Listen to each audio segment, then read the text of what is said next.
The first time I saw Riley, they were unloading boxes from a beat-up van, their blue hair catching the late summer sun like a beacon. I was 17, stuck in the monotony of suburban Virginia, and something about them felt like a spark in a world painted gray. By the time Dad noticed them, his face twisted into a scowl that promised war. We lived in a cul-de-sac where everyone knew everyone's business. And Dad, Tom Carter, 45, ex-Marine, and king of snap judgments, had already decided Riley was trouble.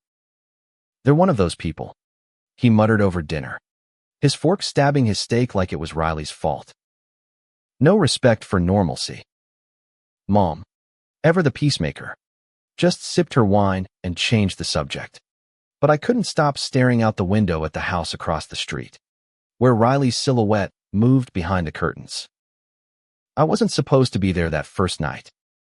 Dad had grounded me for sneaking out to a party the week before, but the air in our house felt suffocating, thick with his rules and Mom's silence. So, when I saw Riley's porch light flicker on, I slipped out the back door, heart pounding like I was crossing enemy lines. Their front yard was a mess of cardboard boxes, a rusty bike, and a half-dead rosebush, but it felt alive, unlike the sterile perfection of our lawn. I knocked, and Riley opened the door, their hazel eyes sizing me up like they could see right through me. "Hey, neighbor," they said, voice low and teasing. "You lost or just brave?"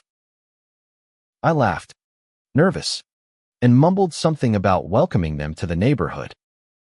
Riley invited me in, and I stepped into a world that felt like a rebellion against everything Dad stood for.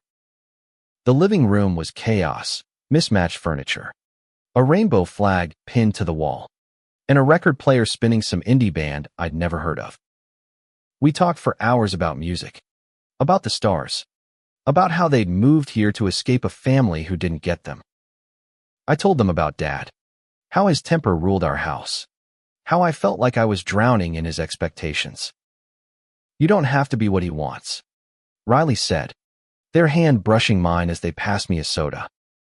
My skin burned where they touched me, and I didn't pull away. That night, I went home with a secret buzzing in my chest. Dad was asleep, but I could still feel his disapproval, like a weight pressing down on me. The next night, I went back. And the night after that, Riley's house became my refuge, a place where I could breathe, where I could be Ethan, not Tom Carter's son, not the kid who had to be perfect. But every time I crossed the street, I knew I was playing with fire. Dad's hatred for Riley grew with every glance he threw their way. He'd mutter about freaks and bad influences, his voice loud enough to carry through our thin walls. Mom tried to soften him, but she was no match for his stubbornness. I kept my visits secret, sneaking out after Dad's nightly news ritual, but I wasn't as careful as I thought. One night, I caught him watching me from the living room window as I slipped back home, his eyes narrowing like he was piecing together a puzzle. Riley noticed the tension too. "Your dad's gonna kill you if he finds out," they said one evening, their voice soft but serious. We were sitting on their couch, close enough that our knees touched. I wanted to tell them I didn't care, that they were worth it, but the words stuck in my throat. Instead, I leaned in, and they met me halfway. Our first kiss was clumsy, electric, and terrifying.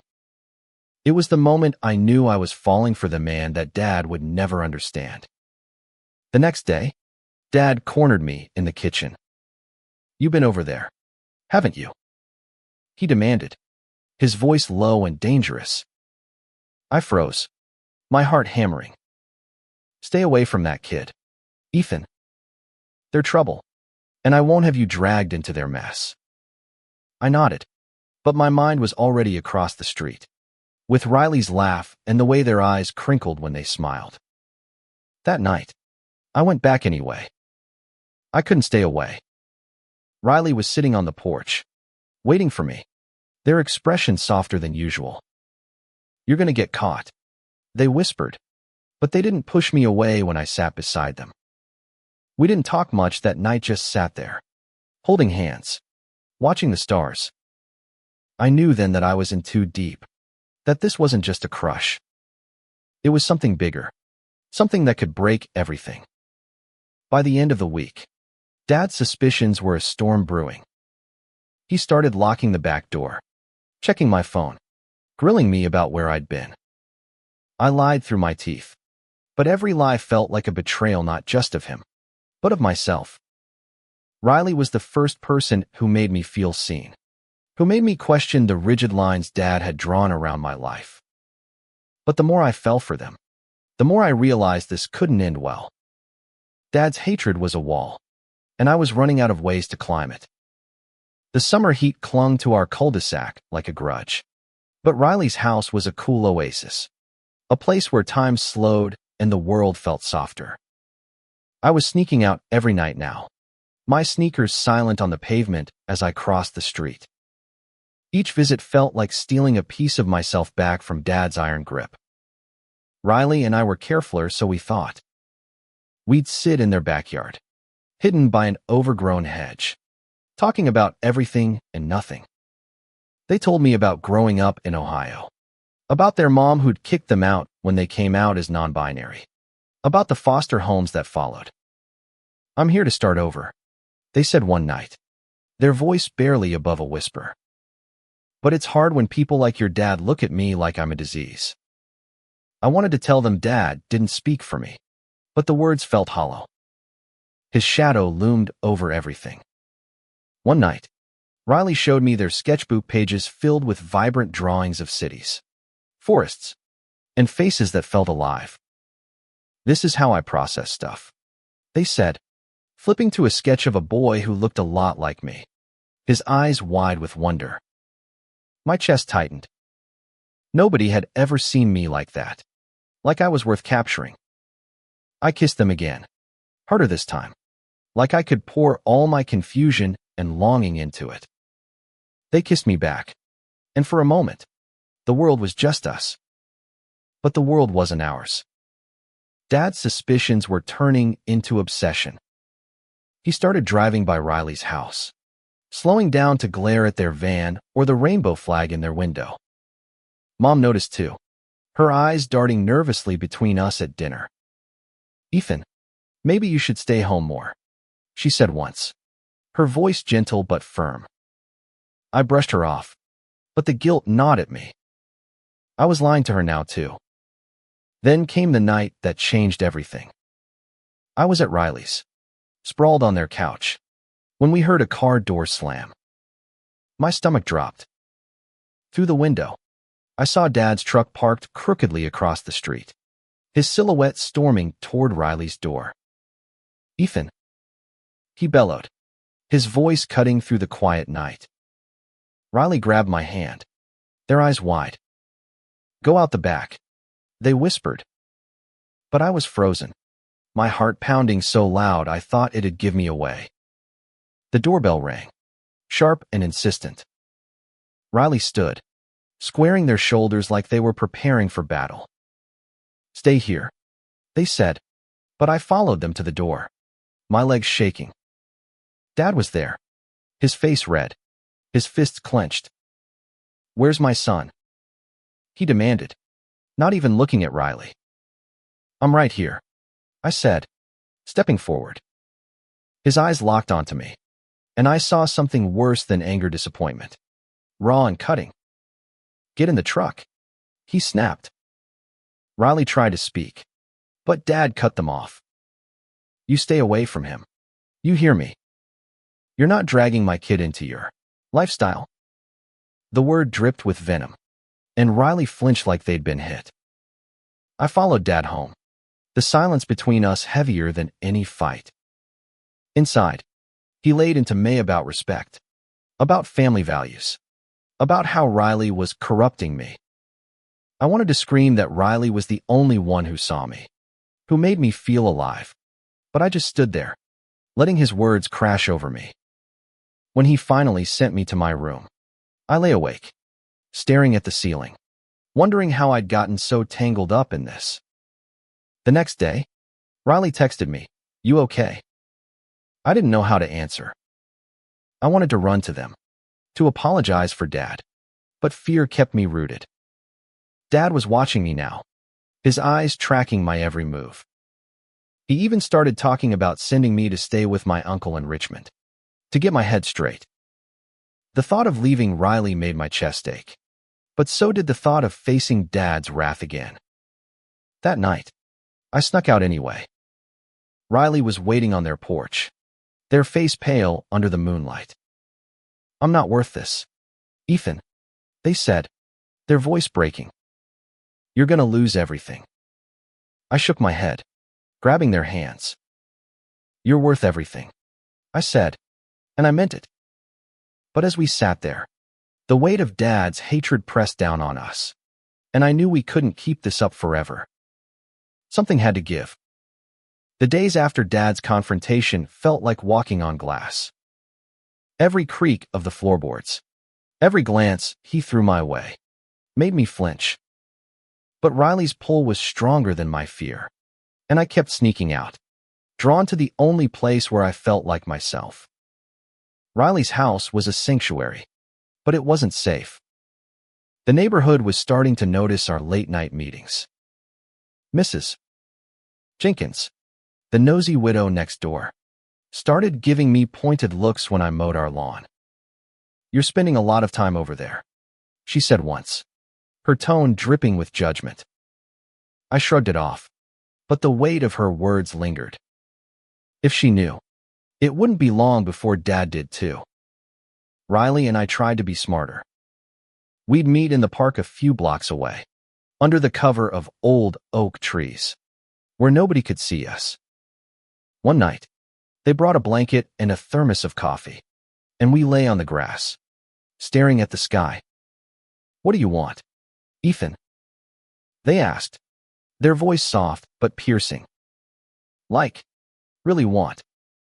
I didn't have an answer.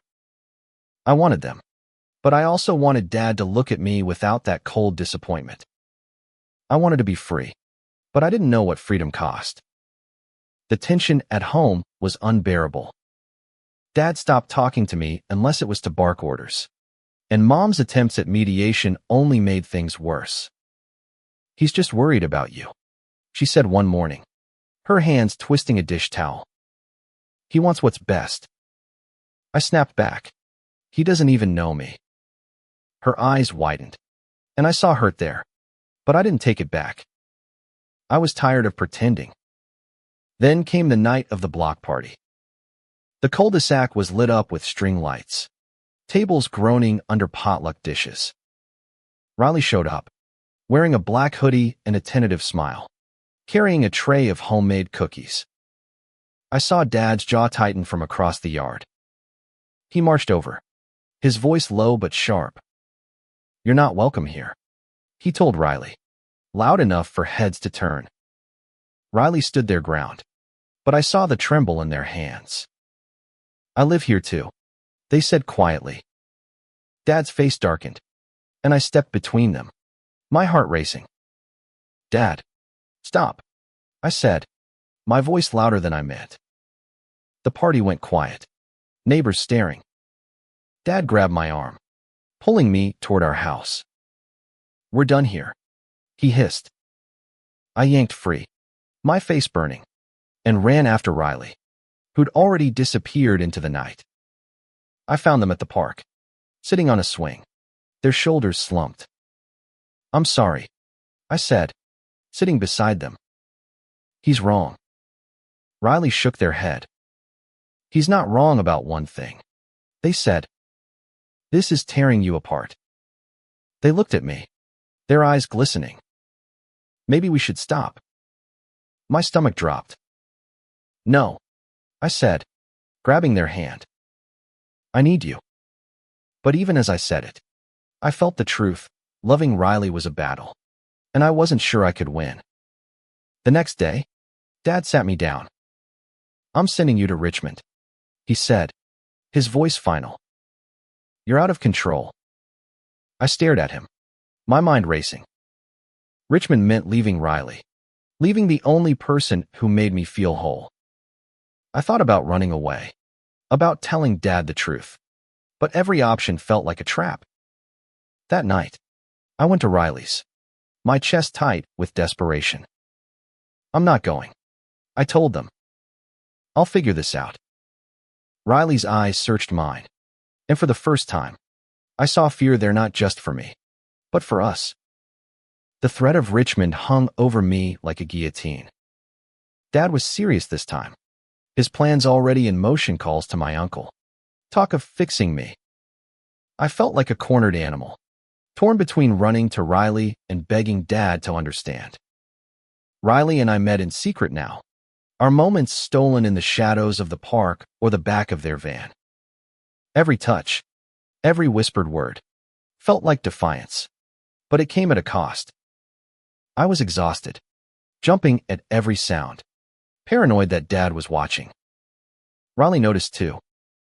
You're fading, Ethan, they said one night, their fingers tracing the circles under my eyes. This isn't living. I wanted to argue, but I couldn't. Loving them was my oxygen, but it was also suffocating me. At home, the air was thick with suspicion. Dad had started checking my room at night, his footsteps heavy on the stairs. Mom tried to play buffer, but her patience was fraying. You're pushing him too far, she told me once, her voice trembling. He's your father. I wanted to scream that he was the one pushing me, but I just nodded, my jaw tight. I was lying to everyone now, Mom, Dad, even myself. Then came the night I almost got caught. I was at Riley's, curled up on their couch, when my phone buzzed with a text from Mom. Where are you? Dad's looking. My heart stopped. I bolted upright, grabbing my shoes. Riley followed me to the door, their face pale. Don't come back tomorrow, they said. It's too risky. I shook my head, desperate. I can't stop. They kissed me, hard and quick, and pushed me out the door. I made it home just as Dad's truck pulled into the driveway. I dove into bed, pulling the covers over me, my heart pounding so loud I thought he'd hear it. He didn't come upstairs, but the next morning, he was waiting in the kitchen. You're not leaving this house, he said, his voice cold. Not until you're on that bus to Richmond. I stared at him, my mind racing for a way out. I couldn't lose Riley, but I couldn't keep dodging him forever. That afternoon, I snuck a note to Riley, slipping it into their mailbox. Meet me at the park tonight. I need you. I didn't know what I was planning, only that I couldn't let this end. At the park, Riley was waiting, their expression a mix of worry and determination. We need a plan, they said. If you stay, he'll make your life hell. If you go, they trailed off, but I knew what they meant. If I went to Richmond, we were done. We talked for hours, weighing impossible options, running away, coming out to Dad, hiding until I turned 18. Every choice felt like a gamble with no good outcome. I love you, I blurted out, the words spilling before I could stop them. Riley's eyes widened, then softened. I love you too, they whispered, and we held each other, the world fading away for one fleeting moment. But reality crashed back. As I walked home, I saw Dad's truck parked at an angle, like he'd been driving in a rage. My stomach twisted. I knew, before I even stepped inside, that he'd found out. The note I'd left for Riley was crumpled in his hand, his face a mask of fury. You're done, he said, his voice shaking. You're done with that freak. And you're done with this family if you don't listen.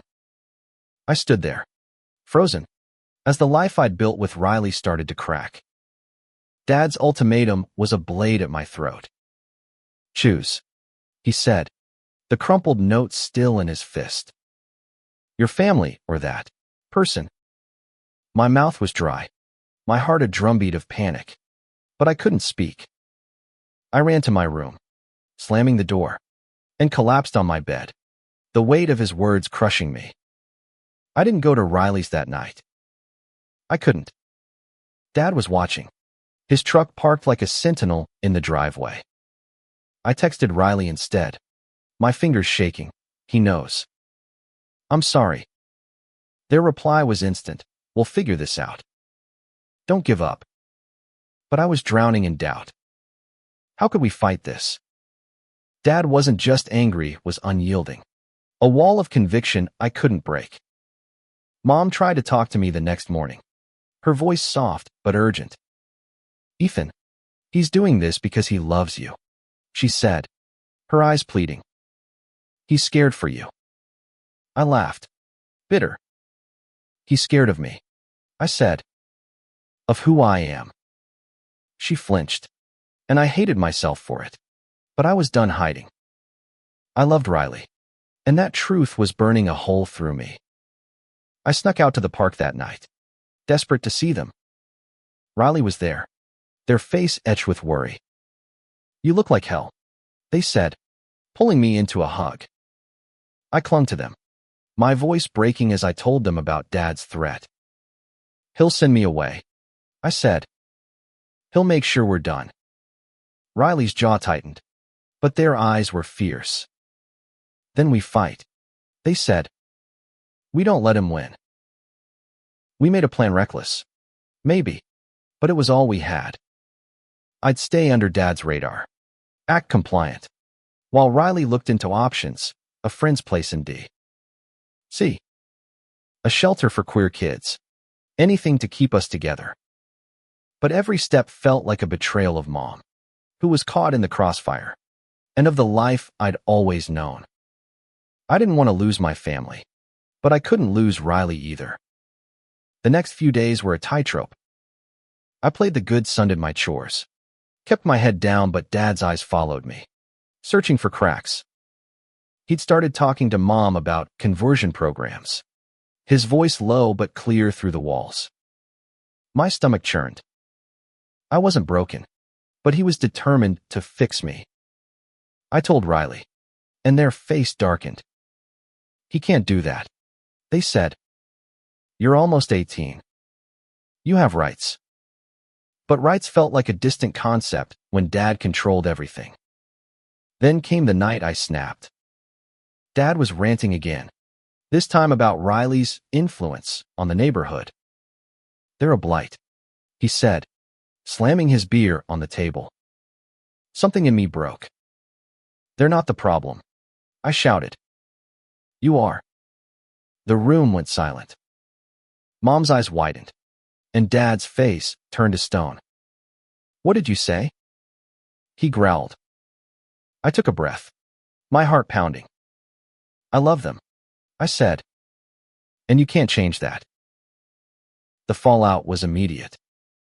Dad exploded, calling me ungrateful, delusional, lost. Mom tried to intervene, but he stormed out, leaving a suffocating silence. I ran to Riley's, tears blurring my vision. They held me as I sobbed, their arms the only thing keeping me together.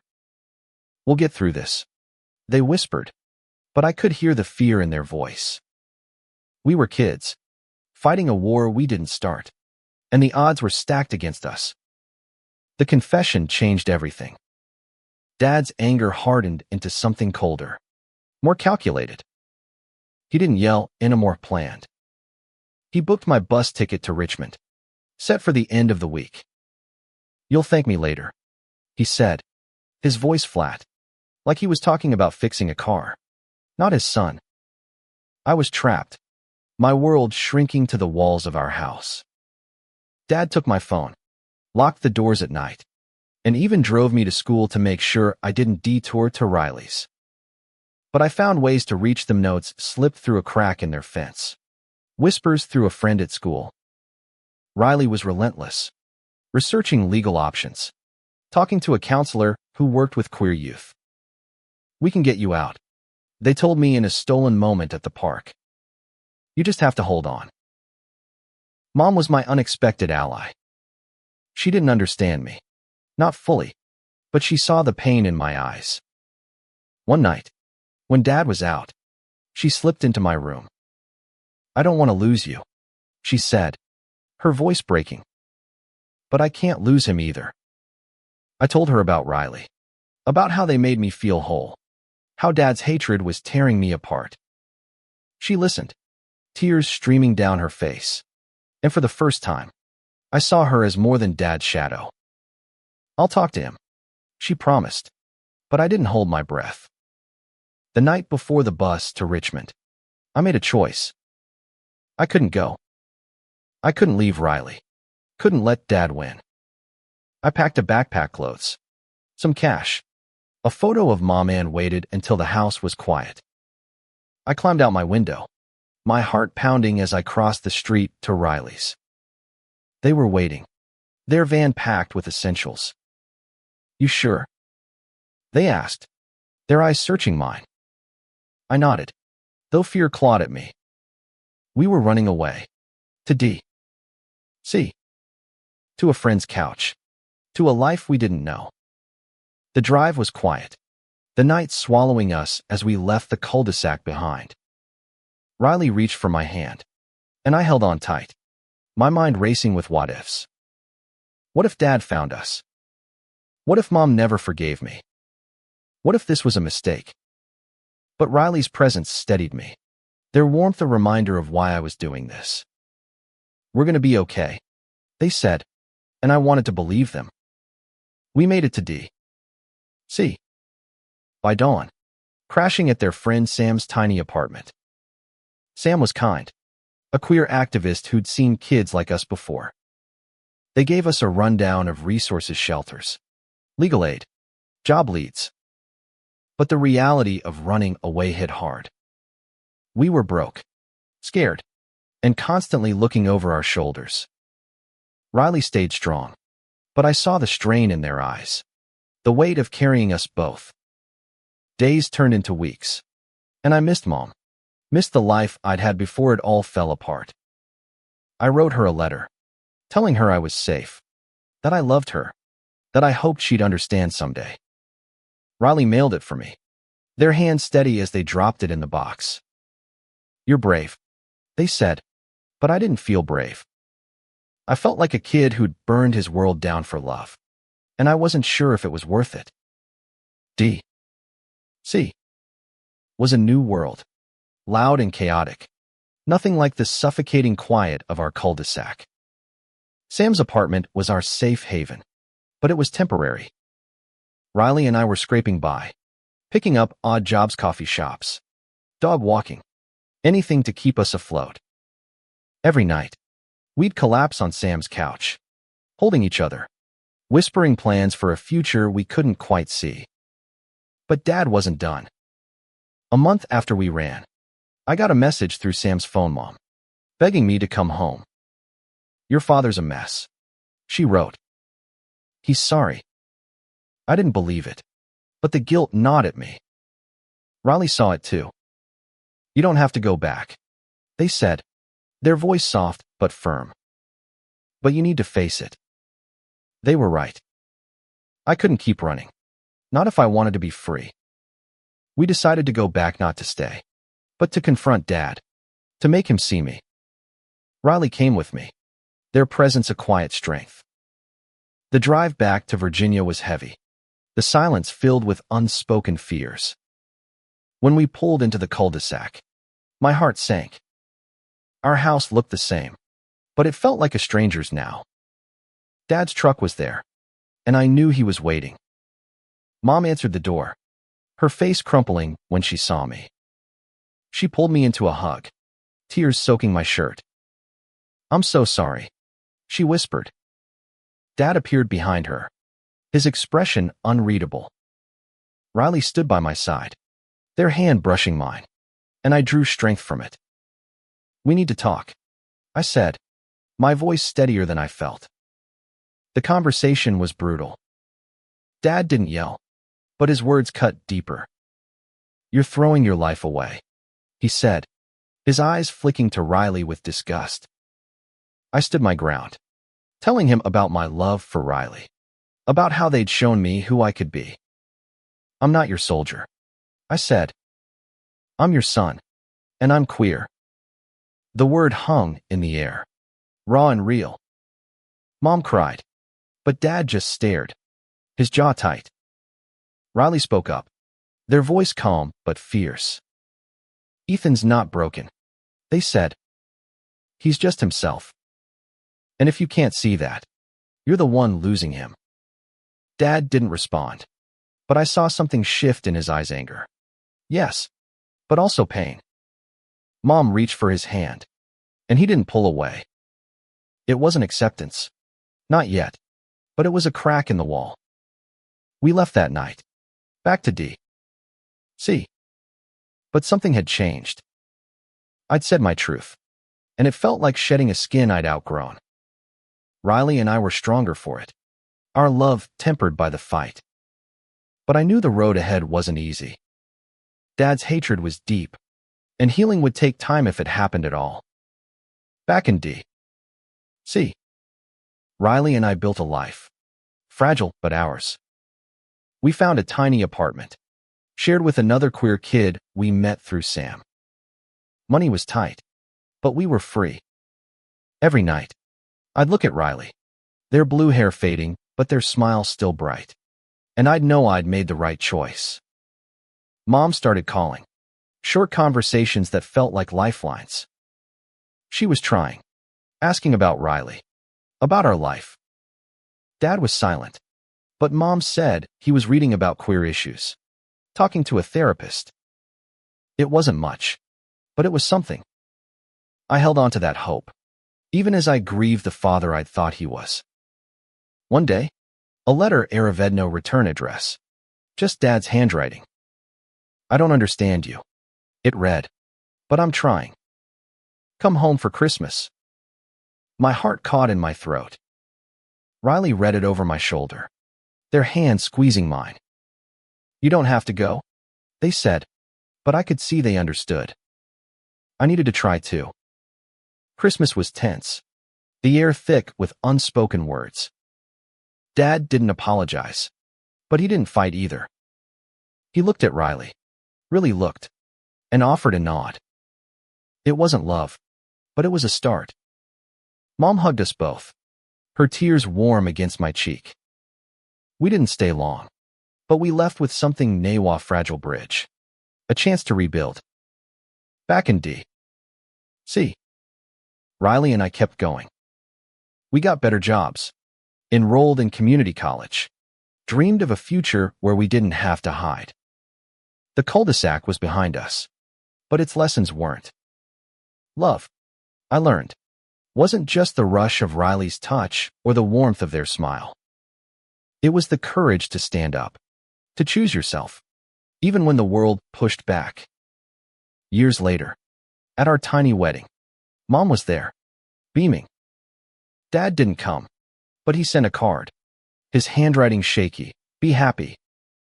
It wasn't perfect, but it was enough.